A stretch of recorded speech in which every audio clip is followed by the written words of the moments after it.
Esta semana, desde la Palabra de Dios, hay que entrarle a esto. Ya dejar de ser cristianos pusilánimes, cristianos nada más de misa de domingo. No, vamos entrándole al reino. Vamos empezando a confiar en Él. Vamos empezando a buscarlo este año, así como busca la sierva las corrientes de agua. Hermanos, yo los invito a que este año así busquen a Dios nuestro Señor, con sed, con hambre. Dependan de Él, confíen en Él. Llévenlo a su casa, llévenlo a todas partes, dependan de su amor. Para una mejor experiencia de la palabra, te recordamos tener siempre a la mano tu Biblia y tu libreta o diario espiritual. A continuación, en nuestra reflexión, el mensaje del Padre Caro para esta fiesta del Señor.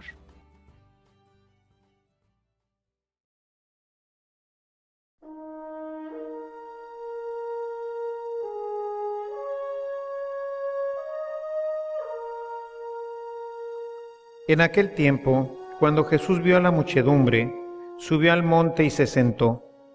Entonces se le acercaron sus discípulos. Enseguida comenzó a enseñarles, hablándoles así: Dichosos los pobres de espíritu, porque de ellos es el reino de los cielos. Dichosos los que lloran, porque serán consolados. Dichosos los sufridos, porque heredarán la tierra. Dichosos los que tienen hambre y sed de justicia, porque serán saciados. Dichosos los misericordiosos, porque obtendrán misericordia.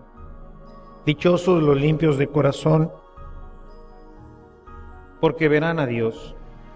Dichosos los que trabajan por la paz, porque se les llamará hijos de Dios. Dichosos los perseguidos por causa de la justicia, porque de ellos es el reino de los cielos. Dichosos serán ustedes cuando los injurien, los persigan y digan cosas falsas de ustedes por causa mía. Alégrense y salten de contento, porque su premio será grande en los cielos.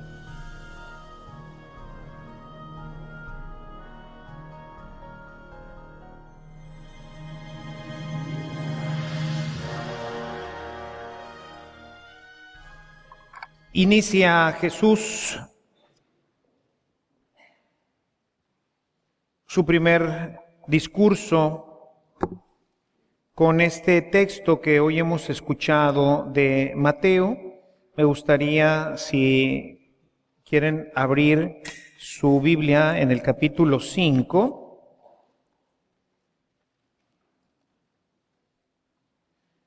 Ha comenzado Jesús su actividad en Galilea, llama a los primeros discípulos y empieza con este sermón que llamamos el Sermón de la Montaña o el Sermón de las Bienaventuranzas. Decíamos apenas la semana pasada cómo el Evangelio de Mateo va tirando sobre dos líneas que van a ser las que van a guiar todo su discurso, son las que van a servir como guía para ir construyendo su Evangelio. Decíamos que una de las líneas era el probar que él era el Mesías. Por eso continuamente vamos a estar escuchando a lo largo de estas semanas, vamos a estar escuchando cómo en muchos pasajes vamos a ver que dice, y con esto se cumplió lo que decía tal profeta.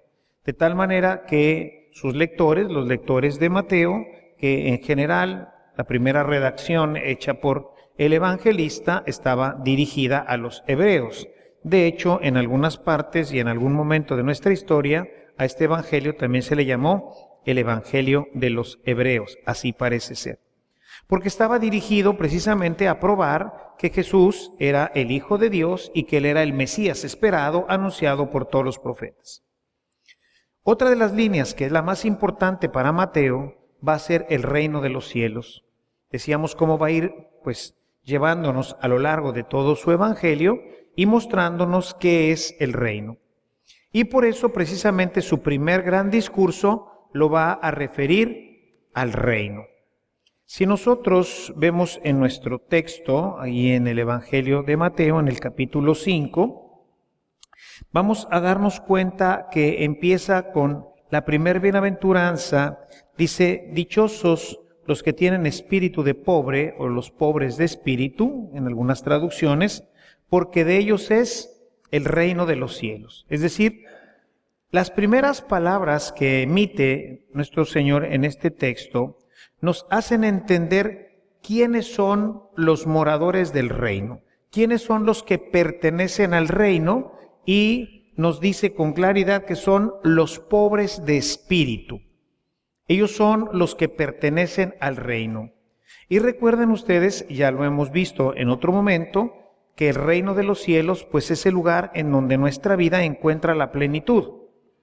Nosotros podríamos referir al texto de Romanos, en donde nos dice San Pablo que el reino de los cielos no es comida ni es bebida, sino es justicia, paz y gozo en el Espíritu Santo. Es decir, la vida en plenitud. La vida en plenitud se da en el reino.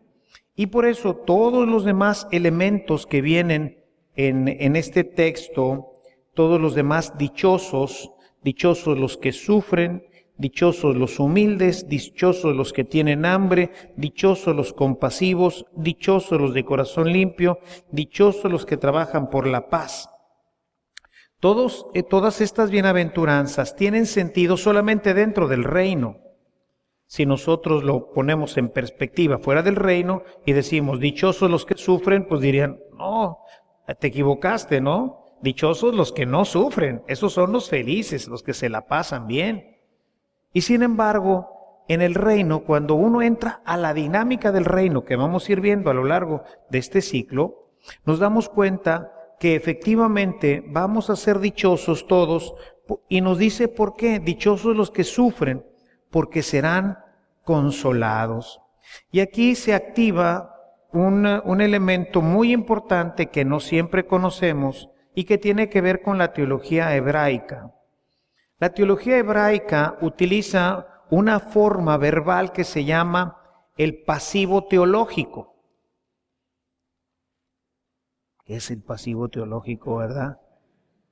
Bueno, para que luego anden apantallando allá la gente, no, el padre nos dijo, no, el pasivo teológico. Ay, Carlitos, ¿qué será el pasivo teológico? Muy bien.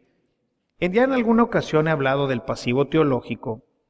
El pasivo teológico lo utilizan los hebreos porque ellos no podían utilizar el nombre de Dios, era solamente pues utilizado por los sacerdotes y en ciertas fiestas.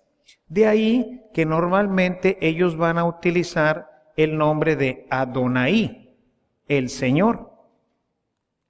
Cuando ellos veían en la escritura lo que se llama el tetragrama, Yahvé, ¿sí?, esas 4 letras en hebreo que nosotros conocemos como Yahvé, pues cuando ellos lo veían no lo podían pronunciar. Si estaba el nombre ahí, tenían que decir Adonai, para evitar, porque era un nombre sagrado que no podían tener en sus labios.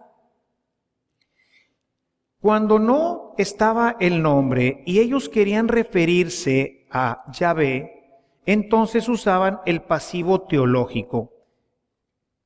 ¿Cuál es el pasivo teológico? Creo que conocemos la forma pasiva. Ando, yendo, tos, ocho. ¿Se acuerdan? ¿Verdad? Lo vimos en la primaria. A algunos les pasó de noche lloviendo, ¿verdad?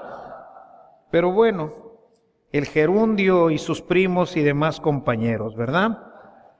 Así que bueno, pues el pasivo es una forma del verbal en la que no se menciona pues al activo, a la persona activa. Voy a poner aquí el ejemplo.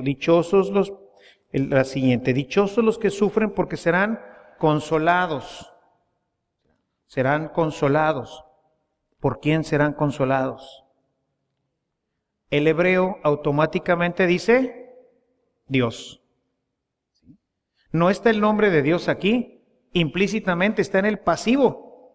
En esta forma pasiva del verbo, serán consolados. Es la forma pasiva del verbo y se le llama pasivo teológico. ¿Por qué? Porque evita poner el nombre de Dios. Pero el hebreo cuando lo lee dice, porque será consolado por Dios. Si nosotros seguimos leyendo van a encontrar que la mayoría son pasivos teológicos. Dichosos los humildes porque heredarán la tierra prometida. ¿Quién la prometió? Dios. Dichosos los que tienen hambre y sed de justicia porque serán satisfechos. La traducción en real sería porque serán saciados. ¿Por quién? Por Dios. ¿Sí me explico? ¿Sí nos queda claro el tema del pasivo teológico? ¿Ok? Es importante comprender esto para ir en profundidad. Aquí, como les he dicho, me ponen en problemas ustedes, porque después de tantos años que predico con ustedes, pues tengo que ir subiendo la canasta, porque ni modo que les platique lo mismo que hace unos años, ¿no? Entonces necesitamos ir más adelante. Entonces, hoy hemos conocido una forma verbal que se llama pasivo teológico y que sustituye el nombre de Dios. Cuando yo veo en un texto el pasivo teológico, digo, se está refiriendo a Dios. Y es importante explicarlo porque como estamos iniciando con quiénes son los que viven en el reino, pues son los pobres de corazón o los humildes de corazón. Esos son los que pertenecen al reino y todo lo demás que viene solamente se entiende desde el reino. O sea, cuando tú entras al reino, entonces dices, pues los que sufren, levante la mano el que no sufre. Pues todos, ¿verdad? Bueno, los que están en el reino serán consolados por Dios. ¿Sí? ¿Quién no tiene hambre y sed de justicia? Pues todos. Bueno, serán saciados por Dios. ¿Ok? O sea, es importante entender esto, porque si no estás en el reino, ¿quién va a saciar tu hambre y sed de justicia? ¿Sí? Es la importancia de pertenecer al reino, que es Dios el que opera en el reino. Es Dios el que manifiesta su amor, su poder, su gloria, su misericordia. Se manifiesta en los moradores del reino. Y por eso dice, dichosos los humildes de corazón. ¿Por qué? Porque serán saciados, porque tendrán hambre y sed de justicia y serán saciados, porque serán consolados, en fin, por todo lo que viene en las siguientes bienaventuranzas. Por eso son dichosos. Es la primera bienaventuranza, el reino. Creo que vale la pena entrar al reino. Pero para entrar al reino necesitamos una condición: tener espíritu de pobre o como lo traduce el texto de hoy, ¿verdad? Los pobres de espíritu. ¿Quiénes son los pobres de espíritu? Pues también me puse a estudiar un poco y encontré este tema. Los pobres de espíritu son los pobres de corazón. Dice, los que sienten la necesidad espiritual. Tiene que ver con la pureza del corazón. Vamos a hablar ahorita un poquito de estos. Los que solo anhelan a Dios. Los que las cosas materiales solamente están al servicio de Dios. Todas estas definiciones, todos estos elementos expresan al pobre de corazón. Y por eso el primer texto que escuchamos hoy en la primera lectura nos refiere a estos anahuins, a los pobres de corazón, a los que esperan en Dios, a los que esperan en Yahvé, a los que tienen toda su confianza puesta en Dios. El pobre ¿qué tiene? Pues el pobre no tiene nada. Y entonces todo lo espera de alguien. Cuando vemos un pobre en la calle nos pide. ¿Por qué? Porque no tiene. Y entonces espera que tú que sí tienes le des. O sea, el pobre se tiene que agarrar pues de lo que haya porque no tiene más. El pobre de espíritu se aferra a Dios. Tiene como único valor, como único baluarte, como lo único importante de su vida, tiene solamente a Dios. Y esto es importante en nuestras vidas y necesitamos trabajarlo. Y Padre, ¿y cómo me hago pobre de corazón? Yo quiero pertenecer al reino. Me gustaría que si dijera, ¿quién quiere pertenecer al reino? Pues todos levantáramos la mano, yo, porque yo quiero tener la vida en plenitud, yo quiero que Dios me sacie, yo quiero que Dios me consuele, yo quiero que Dios me introduzca en el reino, en la tierra prometida, o sea, todas las demás bienaventuranzas, ¿verdad? Que tenga compasión de mí, que pueda yo llegar a ver a Dios, que pueda ser llamado hijo de Dios. Yo quiero ser de esos, Señor. Yo quiero ser de esos bienaventurados. Pues hay que entrar al reino. ¿Y cómo le hago? Pues hazte humilde de corazón. Y entonces decíamos, el humilde de corazón es el que anhela solo a Dios. Y tenemos, por ejemplo, el Salmo 41. Mi alma tienes sed de Dios. O sea, el humilde de corazón, el pobre de corazón, tiene hambre y sed de Dios. Mi alma tiene sed de Dios. ¿Y cómo logramos esta sed, mis hermanos? La logramos a través de la vida espiritual. Es muy triste que una gran parte de nuestros cristianos no conozcan el reino. Y no lo conocen porque no pueden entrar aquellos que no tienen un corazón humilde, que no tienen un corazón de pobre. Pero para tenerlo necesito tener vida espiritual. Y una gran parte de nuestra comunidad cristiana no reza, no comulga, no lee la Escritura, no tiene hambre de Dios. Muchas veces incluso viene a misa porque no tiene otro remedio, o va a un retiro porque no le quedó otro remedio. O sea, no está anhelando, no está buscando a Dios, no busca, no tiene, como este Salmo 41, mi alma tiene sed de ti, así como la sierva busca las corrientes de agua, así mi alma te busca a ti, Dios mío, porque no tengo más. Tengo que buscarte a ti, tengo que alimentarme de ti, tengo que beber de ti. Mi alma tiene sed y anhela las corrientes de agua. Un texto verdaderamente bellísimo. El texto, si gustan, leemos un pedacito de este salmo que al menos a mí me gusta mucho, ¿verdad?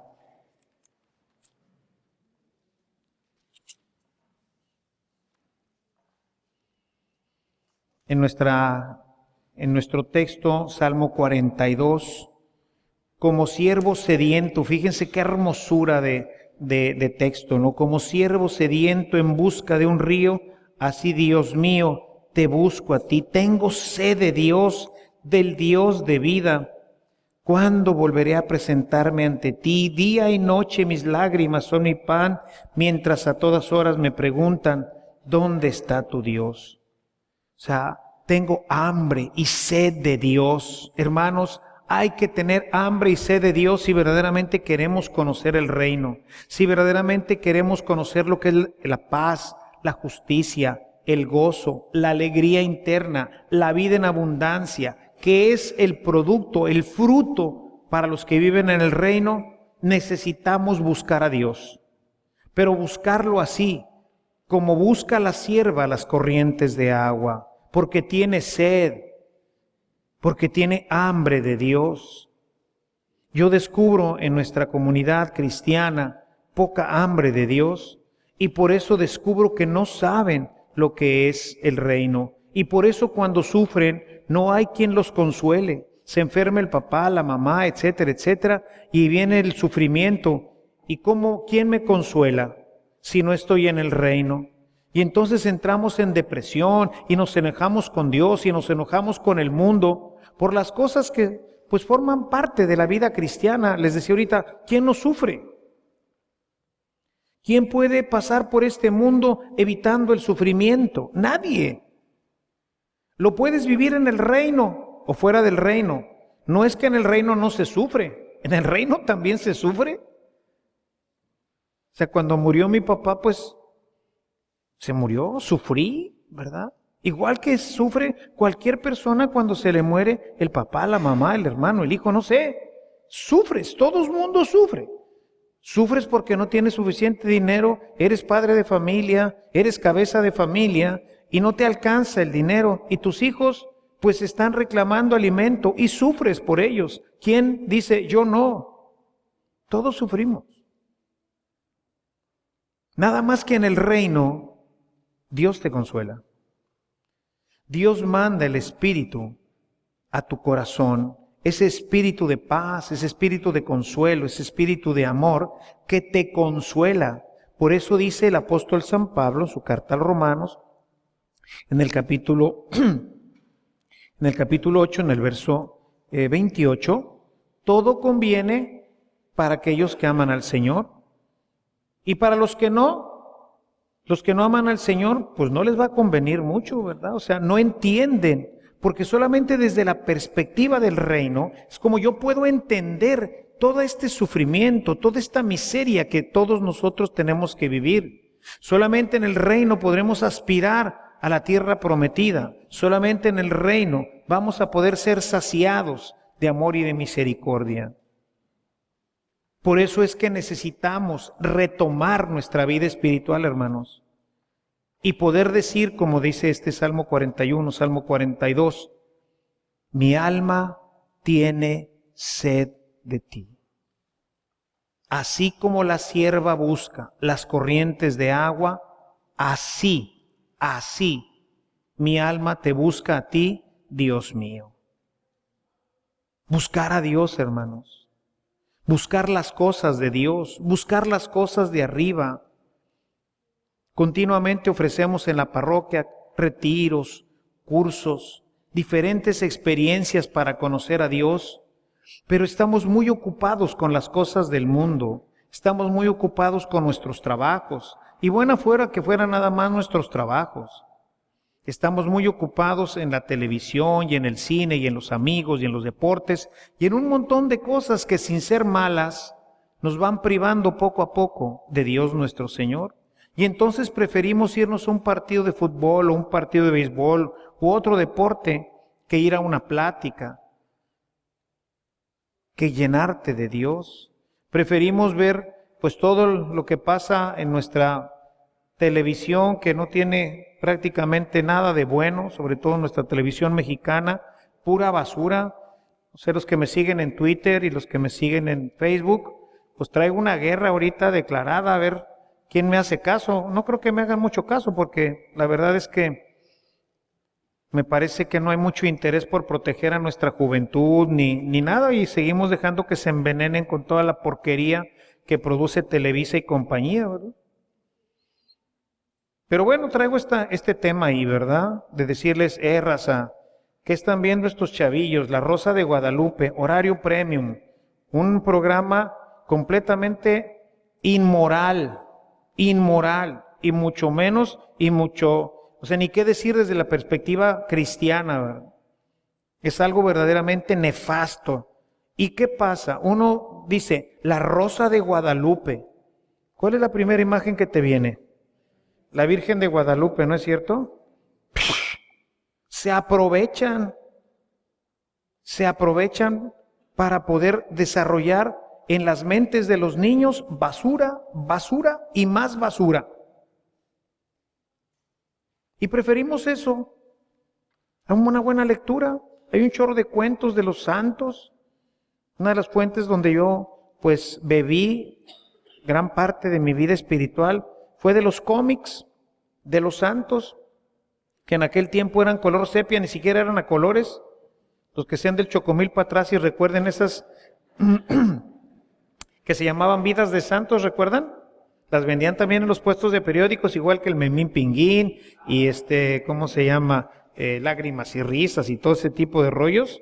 Pues te vendían ahí en los de los periódicos, te vendían vidas de santos, en color sepia todo. Y órale, ¿verdad? Y un santo y otro santo. Ah, no, pero bueno, en mi tiempo no había televisión y la poca que había estaba más o menos. Ahorita está nefasta. Esas caricaturas de los japoneses están que hay Carlitos. Violencia, desnudos casi. O sea, realmente es una basura lo que nos están mandando por estos canales. Y las mamás, como les escribo por ahí hoy en la hojita, pues las utilizan de niñeras, la televisión, al tablet, al celular, y el pobre huerco atascándose de porquería en el seso. ¿Qué es eso? Hermanos, el reino de los cielos. Hay que entrar y ayudar a otros a entrar, porque ahí es en donde vamos a recibir paz, alegría, gozo, consuelo, bienestar, amor, todo. Como busca la sierva, así busquen ustedes las corrientes del agua. Pero también leíamos que el reino de los cielos, el pobre de corazón, es el que depende totalmente de Dios. Depende totalmente porque no tiene otro de quien depender. Si ustedes recuerdan en el Evangelio de San Juan, en el capítulo 6, cuando Jesús les dice que tienen que comer de su carne y beber de su sangre si quieren tener vida, pues la gente se va, lo abandona, no entiende esta doctrina. Dice, ¿qué doctrina tan dura? ¿Quién la puede seguir? Que se vaya al cuerno. Y se van muchos. Y dice el texto, y muchos dejaron de seguirlo. Y Jesús, viendo que se le iba tanta gente, volteó con los apóstoles y les dijo, ¿y ustedes también se van a ir? Y entonces contesta Pedro, capítulo 6, en el verso 68 de San Juan, Señor, ¿a quién iremos? ¿A quién iremos? Solo tú tienes palabras de vida eterna. Dependencia de Dios. Depender de su amor. Depender de su gracia. Depender de su espíritu. Nuestro mundo nos ha llevado a la independencia de Dios, lo predicaba recientemente. Nos hemos hecho independientes. Ese afán de independencia, de independizarnos de los españoles y de independizarnos de los Estados Unidos y de independizarnos de todo, pues nos ha llevado también a independizarnos de Dios. Dios, no te necesitamos, nosotros solitos podemos. Y es muy claro el Evangelio de San Juan, capítulo 15, verso 5. Sin mí nada pueden hacer. Sin mí nada pueden hacer. Pero el mundo te dice, no, ¿para qué necesitas a Dios? Sácalo de tu oficina, sácalo de tu empresa, sácalo también de tu escuela. Y si pueden, sáquenlo también de la iglesia. No necesitas a Dios, tú eres importante, tú eres el centro de todo este universo. ¿Para qué necesitas a Dios? ¿No ves que ya llegamos a la luna? Ya conocemos el genoma humano. ¿Para qué necesitas a Dios? Independízate de Dios. Y esa es la realidad de nuestra sociedad, pues católica, al menos en México. Una terrible independencia. Por eso la gente no viene a misa, porque no lo necesita. No necesito ir a misa. ¿A qué voy a misa? Y la gente que viene a misa y no comulga dice, pues ¿para qué me confieso? ¿O para qué comulgo? ¿Por qué tengo que vivir en gracia? Es la independencia. No necesito la gracia de Dios. No necesito vivir en el reino. Bueno, pues siempre esto es una invitación. Y por eso bienaventurados. Bienaventurados los pobres de espíritu, porque de ellos es el reino de los cielos. De aquellos que dependen de Dios, que dicen, Señor, ayúdame, Señor, sosténme, Señor, protégeme, Señor, te necesito en mi casa, te necesito en mi matrimonio, te necesito en mi empresa, te necesito en mi escuela. Señor, dame una mano, te necesito. Ese es el pobre, ese es el que va entrando en esta dinámica espiritual, en esta dinámica de dependencia y de encuentro con Dios nuestro Señor. El pobre de espíritu, el dependiente de Dios. Y dependiente no solamente en esto, sino dependiente también en nuestras áreas económicas, en nuestras áreas materiales. Vean lo que nos dice un poquito más adelante, aquí en el capítulo 6 de Mateo, en el verso 34, 6:34, dice, no se preocupen por el día de mañana, porque mañana habrá tiempo para preocuparse. Cada día basta con sus propios problemas. Depende de Dios, confía en Él. Nos hemos hecho unos desconfiados de Dios. ¿Realmente, Señor, podrás salvarme? ¿Realmente podrás curarme? ¿Realmente me darás suficiente para que mi familia crezca? ¿Realmente eres tú Dios? Hemos perdido la confianza en el Señor. Y por eso no entramos al reino. Y por eso no disfrutamos del reino. Y por eso no nos gozamos en el reino. Porque ni somos dependientes de Dios, ni buscamos con todo nuestro corazón a Dios, ni tampoco confiamos totalmente en Dios. Esa es la razón por la que no experimentamos el gozo, la alegría, la paz en nuestros corazones. Sin embargo, no es tan simple. Hay gente que entra y luego se sale, o que empieza a husmear y le parece que está bonito el tema, pero Jesús explica claramente qué pasa a la gente del reino. Bueno, todo esto Dios los consuela y Dios los anima y Dios les sacia y todo lo que dicen las bienaventuranzas, pero sin embargo termina con una última bienaventuranza. La última bienaventuranza tiene que ver con el sufrimiento, con la persecución. Dice en el verso 10, dichosos los perseguidos por ser justos, por la justicia de Dios, porque de ellos es el reino de los cielos. Dichosos los perseguidos. Y dice uno, dichoso, ¿por qué dichoso? Porque esto me confirma que estoy en el reino. Por eso eres dichoso. Por eso lo que sigue es solamente una explicación ampliada del versículo 10. Dichosos ustedes cuando la gente los insulte y los maltrate, y cuando por causa mía los ataquen con toda clase de mentiras. Alégrense, estén contentos, porque van a recibir un gran premio en el cielo, pues así también persiguieron a los profetas que vivieron antes de ustedes. Cuando nosotros somos perseguidos, hermanos, por causa del Señor, cuando se dicen mentiras, cuando nos insultan por ser cristianos, por venir a misa, por traer la Biblia, por defender lo justo, por ser verdaderamente seguidores del Maestro, entonces esa persecución comprueba que estás adentro y entonces vendrá el Espíritu y te tranquilizará y te saciará y te apaciguará y te dará las herramientas para salir adelante. Por eso alégrense, de manera que si se fijan, las dos, la primera y la última, nos hablan del reino. Sería prácticamente una inclusión teológica. Empieza con un tema y termina con el mismo tema.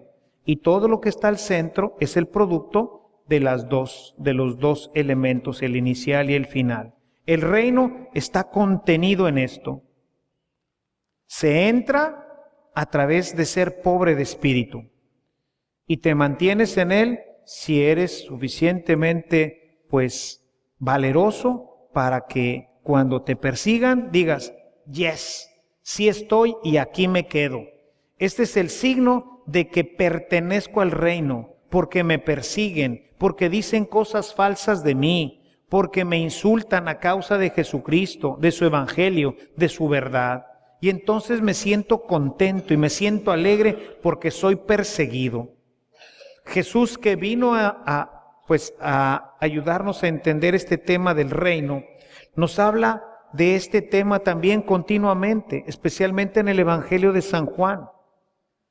En el capítulo 15 nuevamente, en el verso 20 dice, los van a perseguir. Si a mí me persiguieron, pues a ustedes también los van a perseguir, pero alégrense de que los persigan, de que digan cosas falsas de ustedes. Ya en los primeros cristianos, decía San Ignacio de Antioquía, que la persecución es la firma de autenticidad de la obra. Cuando nosotros somos perseguidos, cuando los chavos ahí les hacen bullying ahí en la facultad o en la preparatoria, ay, sí, ahí viene la rezandera y ahí viene la no sé qué, ¿verdad? La que no tiene relaciones sexuales con los chavos y no deja que pues se pasen con ella. Esa no sirve aquí, ¿verdad? Y la bulean y la segregan y luego llegan llorando a la casa. ¿Por qué? Pues porque soy cristiana, porque no acepto este tipo de situaciones, porque creo en Dios.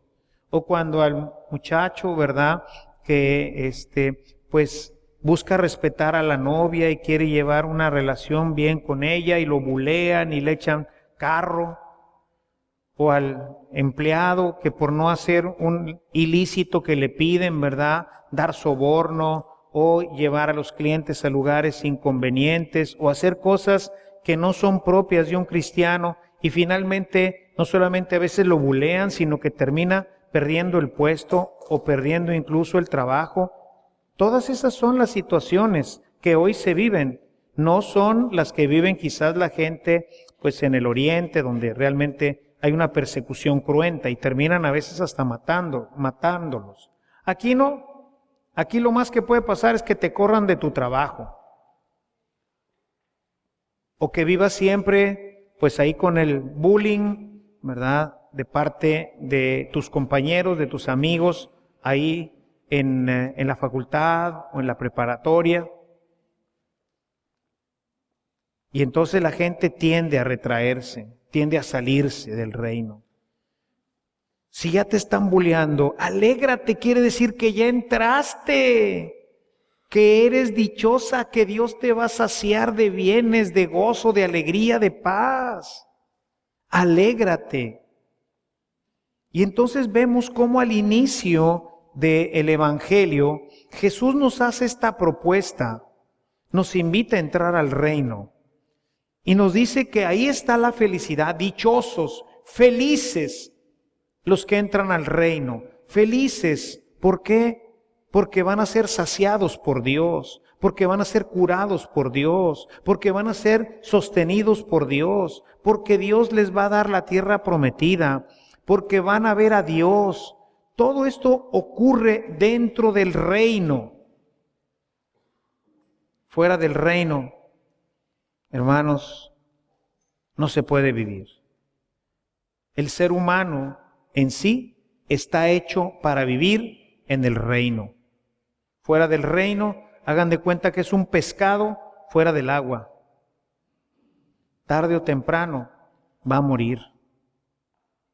Va a padecer el no estar dentro de su hábitat.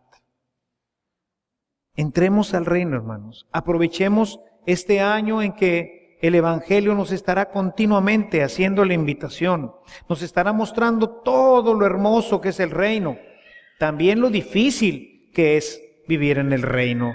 Por eso dice Jesús, lo dirá más adelante, el reino de los cielos sufre violencia y los violentos lo arrebatan. O sea, hay que entrarle a esto. Ya dejar de ser cristianos pusilánimes, cristianos nada más de misa de domingo. No, vamos entrándole al reino. Vamos empezando a confiar en Él.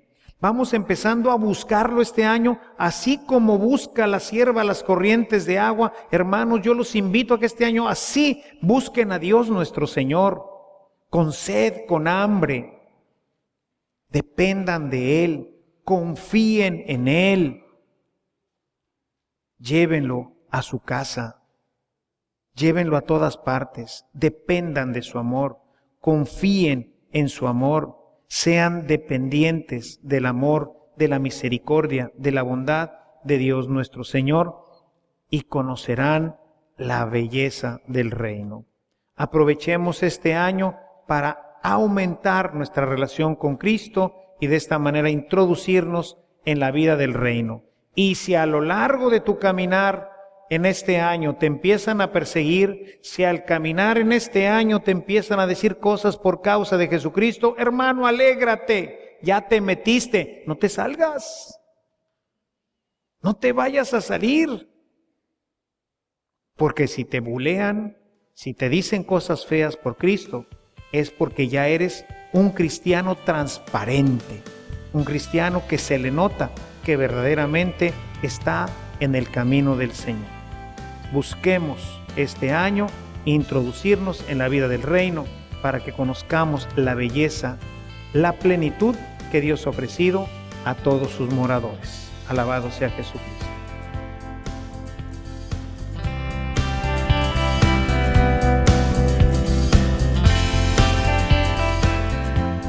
Este servicio llegó hasta ti gracias a la aportación económica de nuestros suscriptores.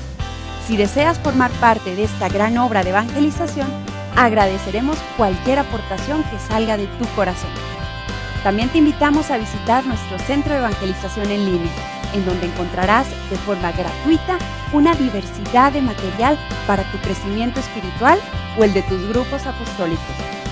Que el amor de Cristo y la ternura de María reinen por siempre en tu corazón. Hasta la próxima.